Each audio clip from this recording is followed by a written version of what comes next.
My dearest friends, I am honored to welcome you back to these ancient halls for today's sermon. In the grim darkness of the 41st millennium, mankind is locked in a seemingly eternal siege, with its enemies of the alien, the mutant, and the heretic pressing ever harder against the gates of humanity. These foes seek one thing and one thing only, and it would be for the ultimate destruction and plundering of the once mighty Imperium, which in the present day stands as the greatest of stellar empires amidst the stars. But all hope for the meek, forlorn citizens is not to be lost within the dark, for they are safeguarded by the greatest bastion provided by the God Emperor, and it would be from his unbreakable armies of the Space Marines. These are the finest of genetically enhanced super soldiers, having been formed from augmenting the strongest of aspirant recruits with a unique gift known as the gene seed. Once implanted, they can then receive additional organ transplants, providing them with an extra heart, a third lung, and even with a curious set of lip-bound glands which will allow the individual to spit a corrosive, blinding venom. Only once a neophyte has survived the arduous challenge of bearing these weighty augments will he be prepared to stand as a fully-fledged Space Marine, an ascended hero who is ready to set out into the stars and purge them from the tainted presence of the many enemies of man. Yet, despite this, even amidst the ranks of the Astartes, there exist a select few who have arisen beyond their peers, as tried and tested veterans, who will know no fear from the creatures which lurk out in the dark. After a Marine has proven themselves as being more than capable in the field of battle, and when he has faced truly insurmountable odds, yet endured them with a sense of valiant duty, then he may be considered as one of the few hardened veteran warriors who best exemplifies the teachings and traditions of his honored chapter. Once the battle brother has been anointed to this vaunted position, then he earns the right to wear some of the most sacred and precious pieces of war gear available throughout the Imperium, and there are perhaps none more iconic than of the mighty suits of Terminator armor. Today, we shall be focusing on this specific piece of sanctified apparel, where we will learn of its use throughout the ranks of the Astartes and of its place within the stars. We will first investigate the suit itself, going over its intricate design, with a particular focus on the most commonly encountered pattern, known as Indomitus armor. Then we will look upon the various armaments which may be mounted upon these suits, and of the wearers who will stride into battle beneath the shield of this tactical dreadnought armor, bringing the wrath of the Emperor with each strike of their thunder hammers and with each blaring salvo from their storm bolters. But for now, my friends, it is time to descend into the sacred armories of the Space Marines, to learn of the many features of Terminator armor. To begin with, let us learn of when this venerable suit first came into existence. And so, we must cast our gaze back to the fabled days of the Great Crusade. This was one of the earliest periods of imperial history, when the God Emperor of mankind led his 20 legions of Space Marines out into the galactic void to conquer the stars and unite humanity under a singular banner. Whilst the Astartes were already equipped with their iconic and effective suits of power armor for this campaign, it soon became clear that these armies would require a far heavier, more durable frame to be used in some of the more treacherous conflicts which were sure to come. As such, it fell to the Mechanicus tech priests of Mars to formulate a design for a suit which would not only be able to take far more punishment than of typical power armor, but could also be used in environments which were considered to be far too hostile for regularly equipped Marines to traverse. The scouting parties of the Imperium had already located death worlds coated in thick layers of toxic smog, with deep pools of acidic mud that could easily eat through power armor from but a short hour of exposure. There were also a myriad of abandoned ships known as space hulks, which contained naught in the way of a breathable atmosphere and had incredibly varied conditions inside, ranging from rooms being as cold as the void of space through to exposed reactor cores, with temperatures exceeding thousands of degrees. Though these locations were undoubtedly dangerous to all, the lords of the Imperium were not content to leave any area of the galaxy as being beyond the reach of the Astartes, and the thought of abandoning these locations to stand as potential refuges for the many enemies of man was simply an option which could not be taken. Whilst the pre-existing solution to these obstacles was to simply send in an armoured cadre of tanks or mighty walking dreadnoughts,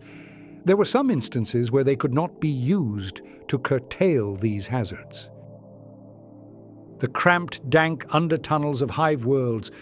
or the intertwining, crushed walkways of a space hulk were simply too small or densely packed for a tank to easily navigate, and so the Marines would require a personalized suit which would carry all of the armored benefits, yet would still allow their units to be just as tactical and maneuverable as their power-armored brothers. With this goal in mind, the tech priests began to work on an enhanced suit which would be constructed to endure these environmental hazards and yet would still be mobile and compact enough for an individual to traverse the narrow, claustrophobic environments whilst facing no hindrance from the myriad dangers.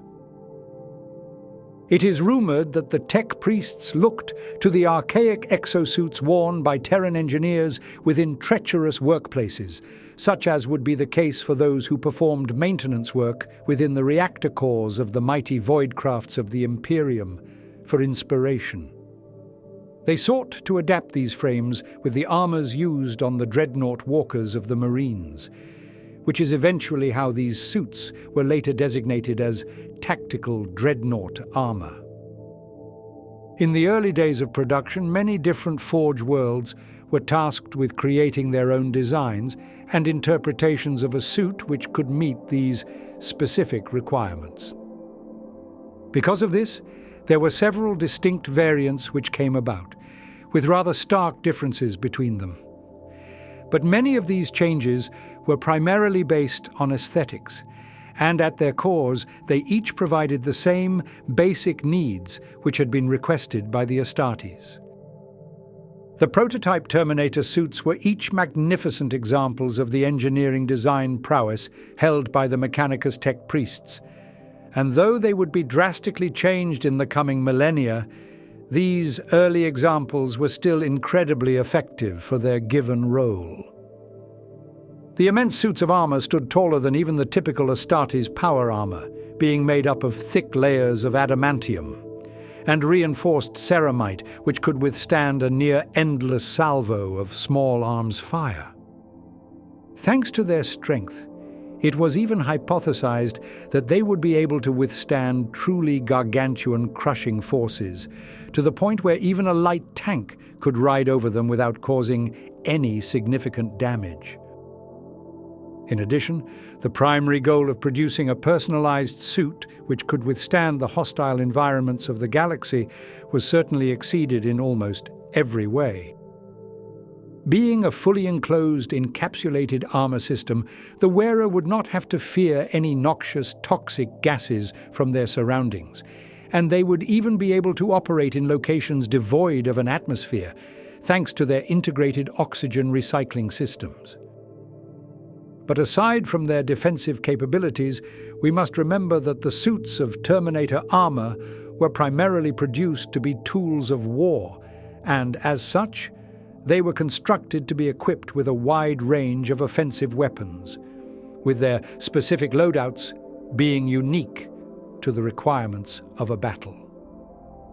Perhaps the most iconic of these would be of the integrated power fists, which were often built into the commonly deployed variants. These immense gauntlets would crackle with a sparkling energy field, which would only be enhanced by the potent mechanical servos built into their frames, allowing the wearer to clamp down onto a target to utterly crush them beyond all recognition. Only one hand would be augmented with this gauntlet, whereas the other would be kept free to allow the Terminator to equip a smaller ranged weapon, most oftentimes being a storm bolter.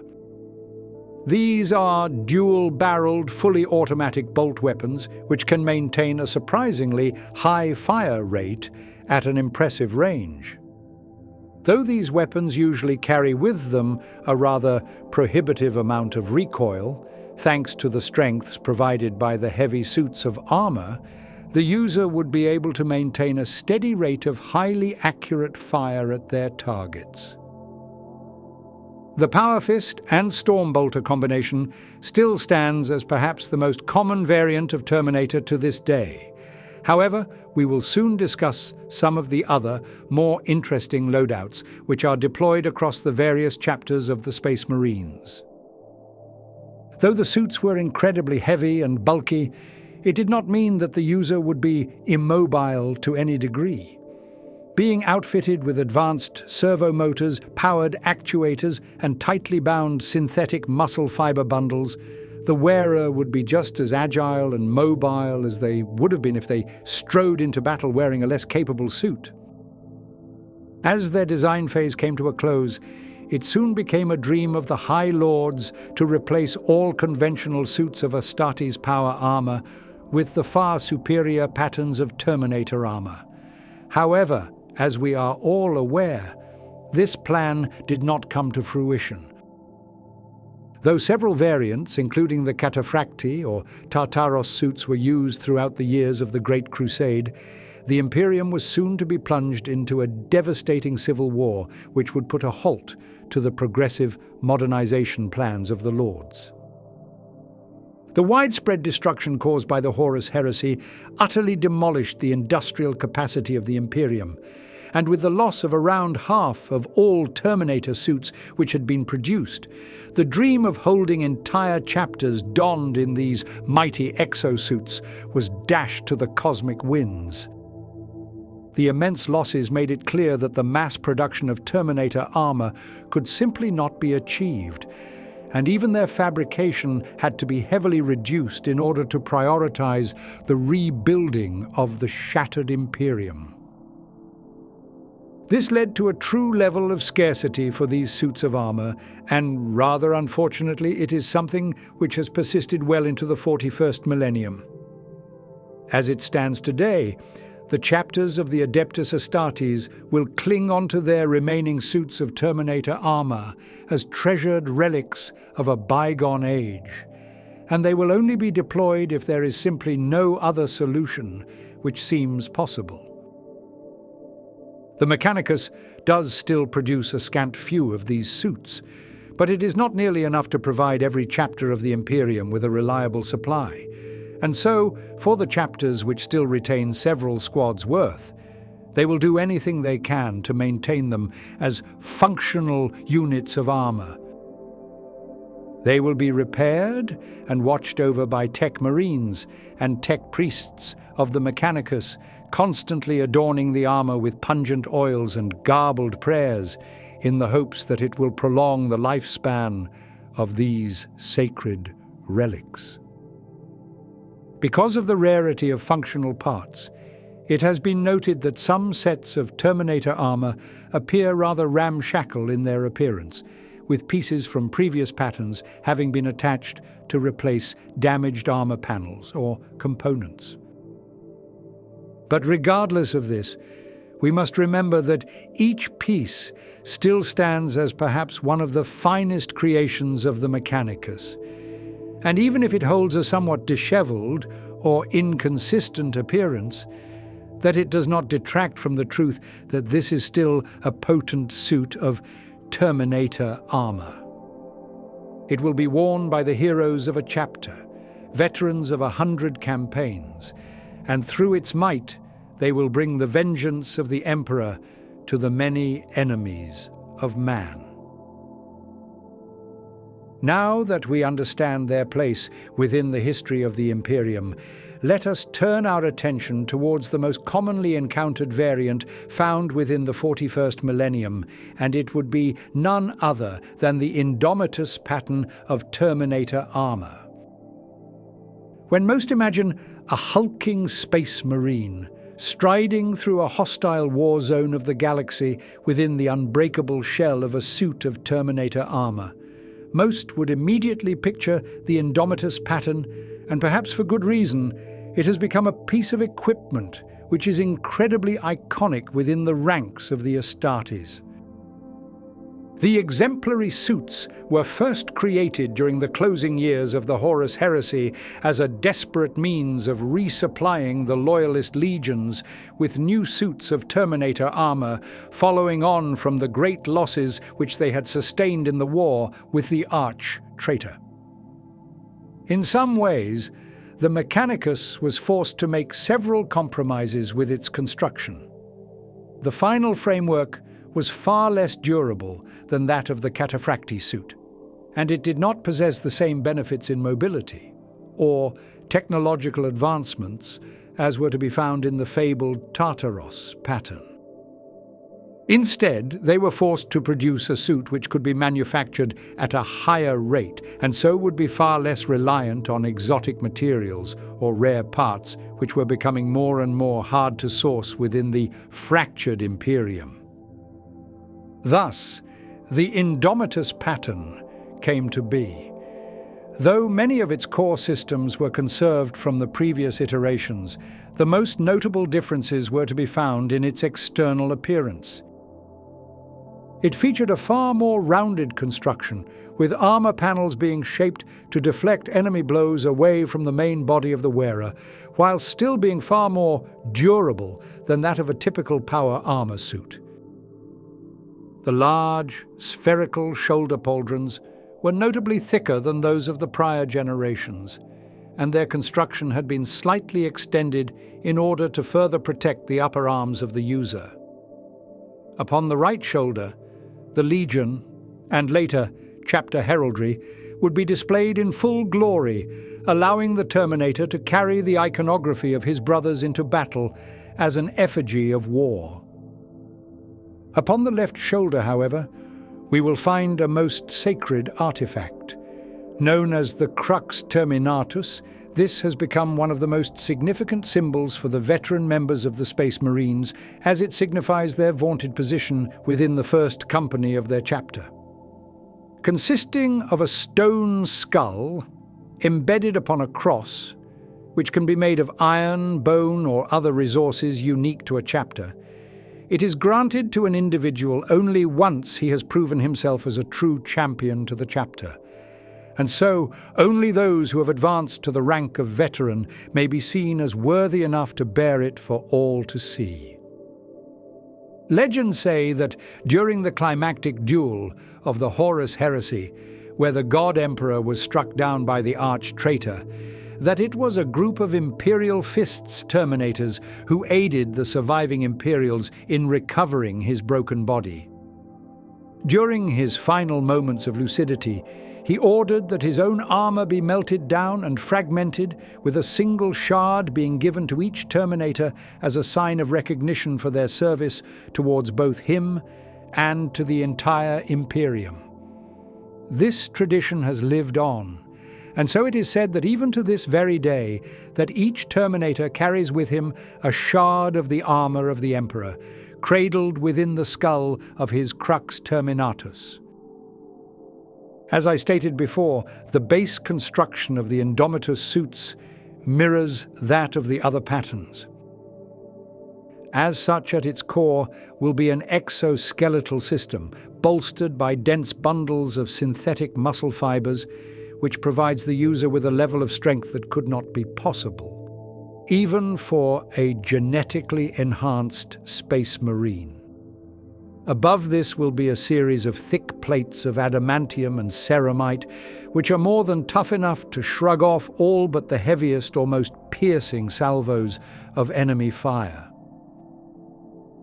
Despite its bulk, as I have previously mentioned, the servo assistance actuators and motors will bear much of the brunt of its hefty weight, meaning that the Terminator can move with an impressive degree of speed when required.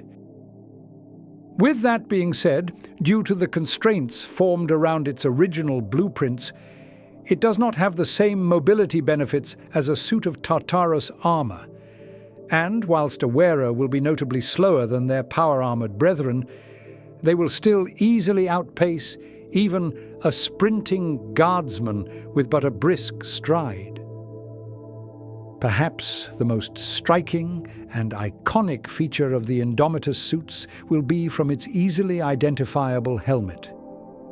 It is said that this was designed to resemble the face of an ancient canid species once native to Terra, although over the long millennia and through the course of heavy industrialization, this creature is now to be considered as extinct.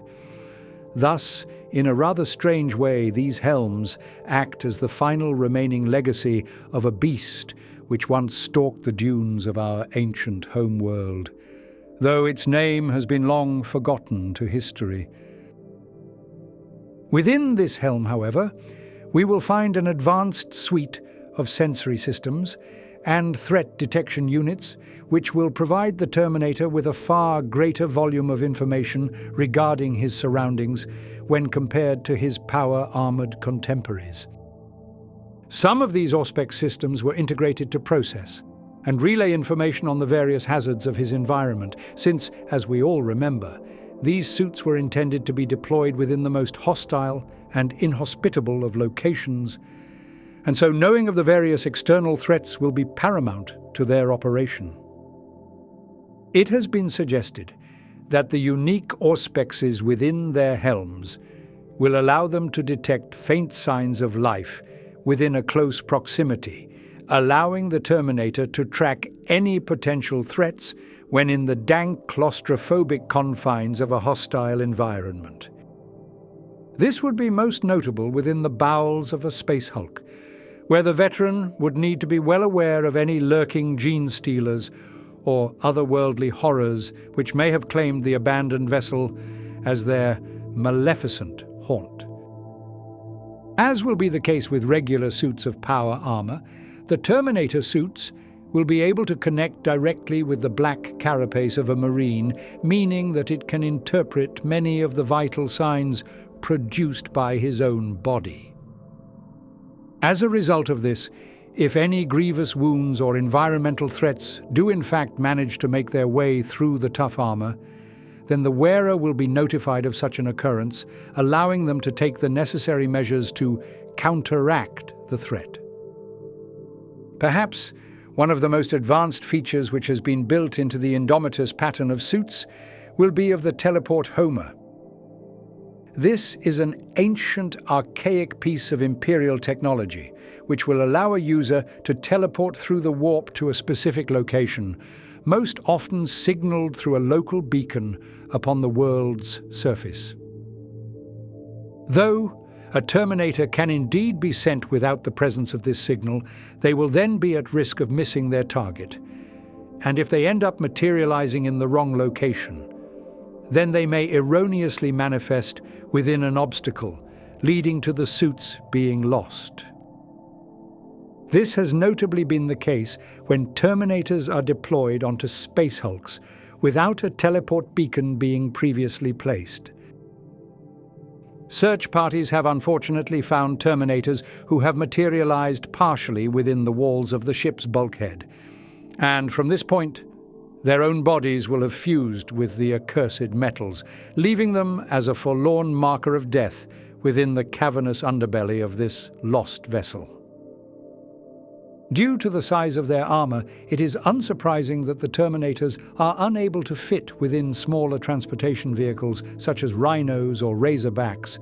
and so they are forced to ride into battle aboard the venerable tanks known as Land Raiders. Charging across a landscape, their enormous treads will bear down into the ground, while sponson-mounted weaponry will unleash salvos of heavy weapons fire towards a target.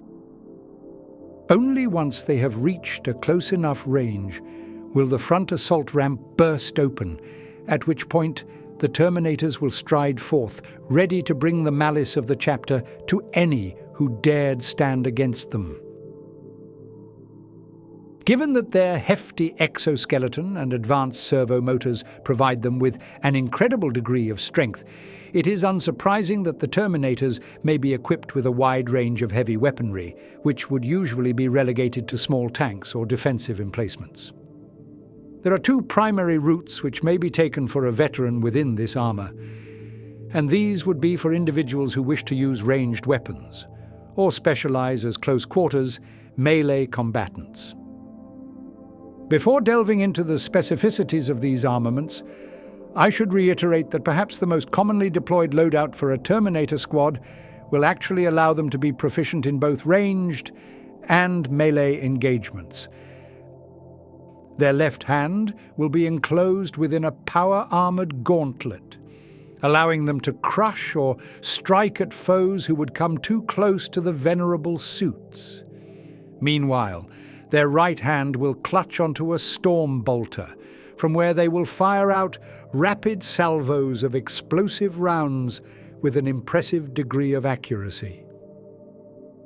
When combined, these two tools make them some of the most adaptable of units which may be deployed by the Adeptus Astartes, as they can be relied upon to perform with an exceptional degree of effectiveness no matter what enemy they are faced up against. But, as is so often the case, out in the void of space, there are many dark horrors which lurk amongst the stars, and so these suits can also be equipped with a wide range of weapons which may be more suitable for specific foes. Within a squad, members may choose to swap out their storm bolter for a far heavier weapon, known as an assault cannon. This is an improved version of the Imperial autocannon, which has been adapted to integrate 6 rotary barrels, allowing the bearer to lay down a truly awe-inspiring curtain of fire downrange. Whilst it is perhaps not as effective at long-ranged engagements, when used up close, there is near nothing which can survive a salvo from a fully spun assault cannon. The rate of fire is so impressive, however, that the Terminator will not be able to fire this weapon indefinitely. The ammo will be quickly depleted, necessitating the deployment of chapter serfs or servitors to assist the veteran in reloading this formidable armament. But, despite these drawbacks, the heavy caliber of its ammunition means that it can easily penetrate far more armoured targets which may be impervious to simple storm bolter fire. Heavily armoured gene-stealer patriarchs, demonic monstrosities, or even light tanks have each been brought low by a judicious application of red-hot lead fired from the barrels of a rapidly spinning assault cannon, and so it is rather common to find Terminator squads marching into an expedition with at least one member equipped with such a weapon. Whilst effective in close range, there is another armament which is often equipped for cramped missions, and it would be known simply as the Heavy Flamer. This is an enhanced, augmented version of the typical flamers found throughout the Imperial arsenals, modified to expel a far larger stream of flames towards the unfortunate enemy. In addition, the highly tuned nozzles have been formulated in such a way that the temperatures of this flame are far hotter, often being so potent that they can melt through environmental debris or light cover. This means that within the dense confines of a space hulk, that a Terminator may be able to clear a near impenetrable path simply by scorching away the obstacle into smouldering ash, from where he will be able to stride through, unperturbed by the flames himself. Unsurprisingly, utilizing a flamer as powerful as this would be incredibly effective within the tight corridors and walkways of an abandoned space hulk, and so it would be rare to encounter a deployed squad who did not carry several heavy flamers with them. Even if a room was utterly infested with a chittering swarm of gene stealers, they would be reduced to a molten pile of cinders after the Terminator has rightly chosen to purge the vessel of its tainted presence. Whilst I have stated that a Terminator may use his heavy flamer to burn through debris, there are some obstructions which are simply too bulky to incinerate, and so they will require a far more specialized tool in order to break through them. This is where we will encounter the Chain Fist. It is a modified version of a power fist, which still consists of the armored, crackling gauntlet, but has been augmented with a heavy chainsword, powered by a far more aggressive motor than would be found in a handheld version. This is because the Terminators will primarily use this tool to saw through the dense metallic bulkheads to be found within the depths of a space hulk, and so it needs to be able to rev up to a higher speed, allowing it to be used as some form of portable saw. As many of you may be able to guess, if you have a chain fist which can slice through thick, void ship walls, then it would also become a rather potent weapon to be used in close-quarters combat. Indeed, this is most assuredly the case. It has been observed that Terminators will use chain fists to effortlessly cleave through the reinforced armors of tanks or heavy chitinous plates of Xenos creatures with ease, rendering most protected enemies down to ruin in but a short few strikes.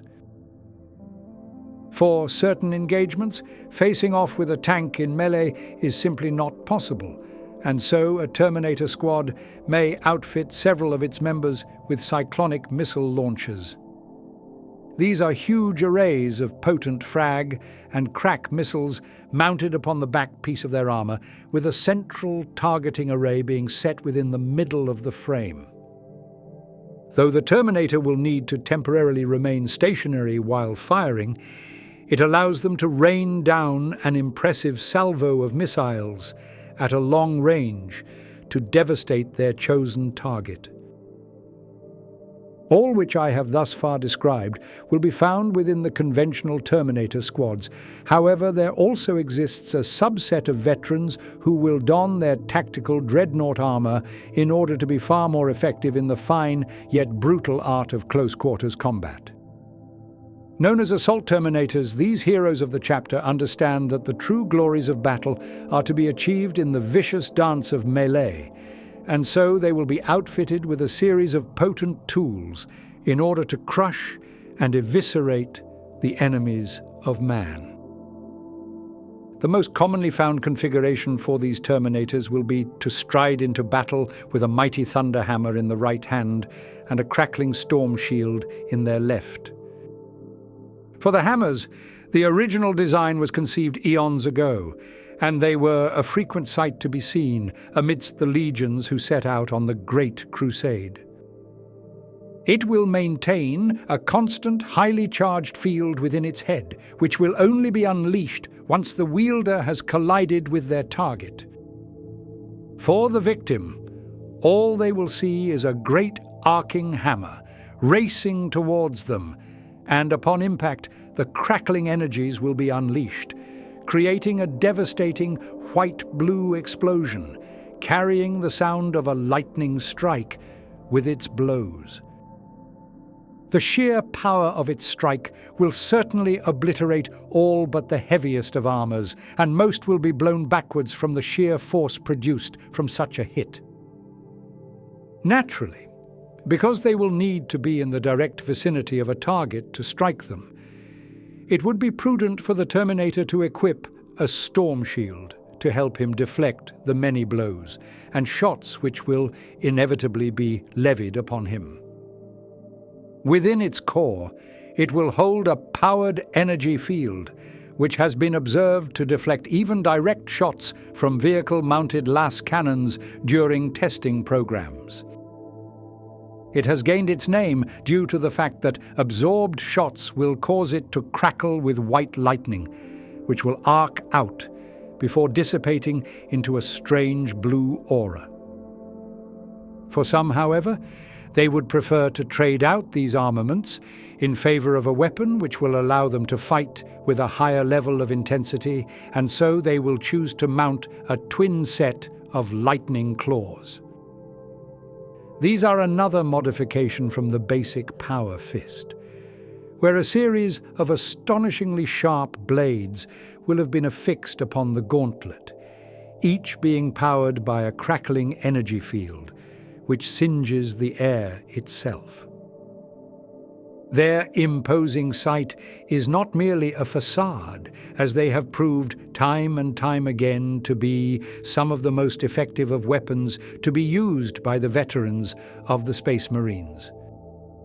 Once powered, they can slice through even the toughest of armors with terrifying ease, rending all to their fates as falling to the ground in a heap of bloody, charred viscera. Thanks to wielding two of these at once, an assault Terminator can enter into a frenzy, slicing at the weakest points which their Auspex systems have detected, with such ferocity that few within the galaxy could ever hope to stand against them and survive. Truly, none would doubt the might of the indomitable chapters of the Adeptus Astartes, but even amongst their ranks, it is the veterans who have donned their venerable suits of Terminator armor who stand above all else. Striding forth in one of the finest of humanity's creations and wielding some of the most powerful weapons which can be safely carried, time and time again they have proven themselves as legendary figures who have carved out a path through the stars for mankind to dwell within. From the noxious, toxic swamps of a disgusting plague world, the Terminators will march through the putrescent bogs to bring death to our enemies. Within the detestable confines of a hive world, where all manner of unscrupulous villains have built their nefarious bases, a Terminator will break through and eviscerate all who they see. Even aboard the dank, dark confines of an abandoned space hulk, infested with limitless swarms of deadly gene stealers, the Terminators will know no fear, and they will purge the ancient vessel of its Xeno's taint once and for all.